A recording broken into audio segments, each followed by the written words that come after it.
बिस्मिल्लाहिर्रहमानिर्रहीम, अस्सलाम वालेकुम। आप देख रहे हैं नॉलेज टीवी। आज हम बात करेंगे जीपी फ़ंड के बारे में। बड़ी ज़बरदस्त वीडियो है, बिल्कुल स्किप ना करें। तमाम सरकारी मुलाजमीन के लिए इसमें बड़ी जानकारी है। आप इसमें तमाम जीपी फ़ंड के रूल्स और इसके अलावा अप्लाई करने का, एडवांस लेने का तरीका सभी का सभी मैं आपको बताऊँगा। जनरल प्रोविडेंट फ़ंड, जिसे आम तौर पर जीपी फ़ंड भी कहते हैं, वो रकम है जो मुलाजम की तनख्वाह से स्केल के लिहाज से माहाना बुनियाद पर इसकी कटौती होती है। जो मुख्तलिफ अदवार में मुख्तलिफ इसकी कटौती होती रही है, जो कि शुरू में बहुत कम थी। यहाँ से 20 रुपये से 25 रुपये से शुरू होकर 100 रुपया, 200, 265 स्केल वाइज ये बढ़ती गई। और टाइम के साथ साथ जैसे तनख्वाह बढ़ती गई उसके साथ जीपी फ़ंड की कटौती भी बढ़ती गई।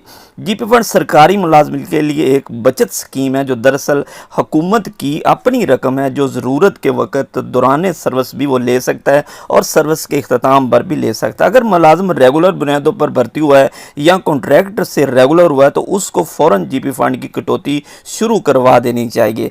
अकाउंट ऑफिस में सरकारी मुलाजमीन का एक अकाउंट मेंटेन किया जाता है जिसमें जीपी फ़ंड का टोटल इंटरेस्ट और एडवांस की तफसील होती है। अगर मुलाजम का जीपी फ़ंड मुख्तलिफ जगहों पर है तो उसे एक एप्लीकेशन फॉर्म के ज़रिए भी इकट्ठा किया जाए। इसकी मिसाल यूँ है कि एक बंदा अगर लाहौर में काम करता है तो वो किसी और डिस्ट्रिक्ट गुजरांवाले में चला जाता है या पिंडी चला जाता है, तो जैसे ही उसको अपना जीपी फ़ंड चाहिए तो लाहौर और पिंडी का या गुजरांवाला का जहाँ जहाँ उसकी पोस्टिंग होती है वो सारा का सारा उस फॉर्म के ज़रिए आप जीपी फ़ंड कैलकुलेट करके जिस जगह पे आप आखिरी तैनाती है वहाँ पे इसको कैलकुलेशन इसकी कर सकते हैं।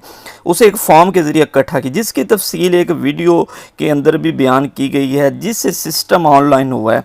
आपकी पे स्लिप पर भी जीपी फ़ंड की तफसील अपडेट की, क्योंकि अब तो पेफरा ऑनलाइन सारा सिस्टम हो चुका है। इससे पहले बड़ी इसमें खज्जल ख़राबी होती थी, लोगों को बड़ी इसमें मिसेक बनानी पड़ती थी, लेकिन अब ये सिस्टम ख़त्म हो गया है। अब तो पेफरा के ज़रिए तमाम एक सिस्टम ऑनलाइन है। आपकी जितनी कटौती होती है वो ऑटोमेटिक जमा होती रहती है, इंटरेस्ट भी लगता रहता है।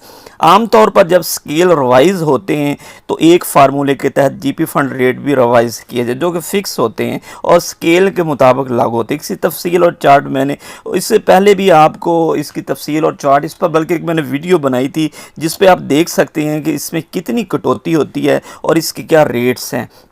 इंटरेस्ट रेट की बात करें तो हुकूमत हर साल जुलाई में इसके लिए बाकायदा नोटिफिकेशन इशू करती है, जो अगस्त या सितंबर में ये बिल्कुल नोटिफिकेशन आ जाता है और इसके मुताबिक ही तमाम जो ऑफिस हैं वो इसको मेंटेन करते हैं, यानी अकाउंट ऑफिस इसको मेंटेन करता है। पाकिस्तान के तमाम सरकारी मुलाजमीन जीपी फ़ंड की कटौती करवाने के अहल हैं।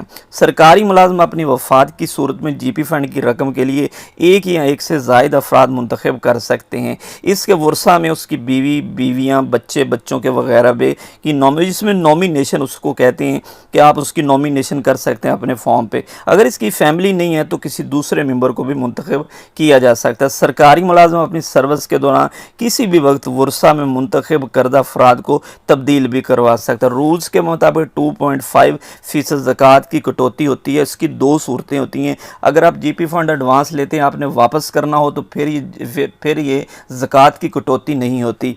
अगर आपने जीपी फ़ंड लिया नॉन रिफंडेबल, अगर आपने वापस नहीं करना तो फिर इसकी 2.5% आपको ज़कात देना पड़ेगी। या आपकी रिटायरमेंट पर जब आपको जीपी फ़ंड मिलता है तो उसमें इसकी कटौती होती है। जीपी फ़ंड सब्सक्रिप्शन लेट हो सकती है लेकिन सब्सक्रिप्शन से इनकार नहीं किया जा। सस्पेंशन की सूरत में जीपी फ़ंड सब्सक्रिप्शन की कोई ज़रूरत नहीं होती। सस्पेंशन से बहाली के बाद आपको जीपी फ़ंड की रिकवरी मिल जाती है। जीपी फ़ंड एडवांस की दो किस्में, एक होती है आप एडवांस लेने की सूरत में रिफ़ंडेबल होती है और दूसरी वो होती है जिसको विड्रॉल कहते हैं, यानी कि नॉन रिफ़ंडेबल। नॉन रिफ़ंडेबल का मतलब ये है कि मुकर्ररा एक साल के अंदर इसको वापस करनी होती है और नॉन रिफ़ंड यानी वापसी नहीं करनी होती। जब अथॉरिटी को आपकी ज़रूरत को देखते हुए मुतमिन हो तो जीपी फ़ंड एडवांस लेने के अहल हैं। ये शराइत ये हैं कि जीपी फ़ंड सरकारी मुलाजम अगर किसी बीमारी में मुब्तला या उसके वर्सा में कोई बीमार हो, घर की तामीर हो, प्लॉट वगैरह की ख़रीदारी करनी हो, मकान अपने नाम या अपनी बीवी के नाम करवाना हो, तो ऐसी सूरत में आप जीपी फ़ंड एडवांस ले सकते हैं। ज़्यादातर यही शर्त है कि जीपी फ़ंड लेने के लिए आपको मकान के लिए ही एप्लीकेशन दी जाती है। आप तालीम या हेल्थ के लिए बाहर जाना चाहते हैं, बच्चों की तालीम के हेल्थ के लिए बाहर भेजना चाहते हैं, वो बच्चे जिन पर आपका इन्हिसार है। इसके अलावा अपनी बच्चियों या बेटियों की शादी वगैरह के लिए भी जीपी फ़ंड एडवांस मिल सकता है। जीपी फ़ंड एडवांस रिफंडेबल में बैलेंस का 80%, बड़ी खुसूसी बात करूंगा कि 80% आपको जीपी फ़ंड मिलेगा। यानी कि अगर आपके पास 100 रुपये हैं तो 80 रुपये आपको मिलेंगे। अगर आपके पास 5 लाख है तो उसमें से 4 लाख आपको मिलेगा। तो इस तरीके से यह है कि अगर रिफ़ंडेबल की सूरत, अगर ना रिफ़ंडेबल की सूरत में आपको पूरी की पूरी रकम मिल सकती है। ज़्यादा दफ़ा एडवांस लेने के लिए आपको अथॉरिटी से ऊपर सेकंड अथॉरिटी से इजाज़त, एक एडवांस के बाद दूसरे एडवांस को 1 साल का अर्सा, एक एडवांस आपने लिया तो आप दूसरा एडवांस लेना चाहते हैं तो उसके लिए 1 साल आपको वेट करना पड़ेगा। दूसरे एडवांस की सूरत में पहले एडवांस का इंटरेस्ट दूसरे एडवांस से काट लिया जाएगा, ताकि एक ही वक्त में आपके अकाउंट में 2 इंटरेस्ट एडवांस ना हो। रिकवरी ऑफ एडवांस, रिकवरी के लिए इंस्टॉलमेंट की तादाद कम से कम 12 माह, ज़्यादा से ज़्यादा 48 माह होते हैं। तो एडवांस सब्सक्राइबर की 36 माह की पे से ज़्यादा ना हो, क्रेडिट का 80% ज़्यादा एडवांस ना हो, दोनों में जो भी काम होगा वो माना जाएगा। आम तौर पर ये 3 साल के अंदर, आसान लफ्ज़ों में बता दूं कि 3 साल के अंदर आपने इसकी रिकवरी देनी होती है, वापस देनी होती है, और इसकी 36 किस्तें बनती हैं और उसी के अंदर आपने रिकवरी देनी होती है। ना रिफ़ंड की सूरत में तो आपको रिकवरी नहीं देनी होती। विड्रॉल ना रिफ़ंड की सूरत में अगर हर सरकारी मुलाजिम 3 दफ़ा ना रिफ़ंडेबल एडवांस लेते, जिसकी उम्र 45 साल हो जाए या 50 साल हो जाए या 55 साल हो जाए, लेकिन ज़्यादा यही कहा गया कि 50 साल से ऊपर होने की सूरत में ही आपको ना रिफ़ंडेबल रकम मिलती है। 45 साल से ज़्यादा और 50 साल से कम ऑप्शन है। आप एडवांस रिफ़ंड लेना चाहते हैं ना रिफ़ंडेबल, लेकिन ना रिफ़ंडेबल एडवांस के लिए कुछ कंडीशन है। पाकिस्तान में किसी भी जगह तामीर के लिए आपको इसको 15A की तामीर के अंडर रूल 58 तामीर को मुकम्मल करने में अधूरी यानी तामीर, तो उस सिलसिले में आपको ये एडवांस मिल सकता है।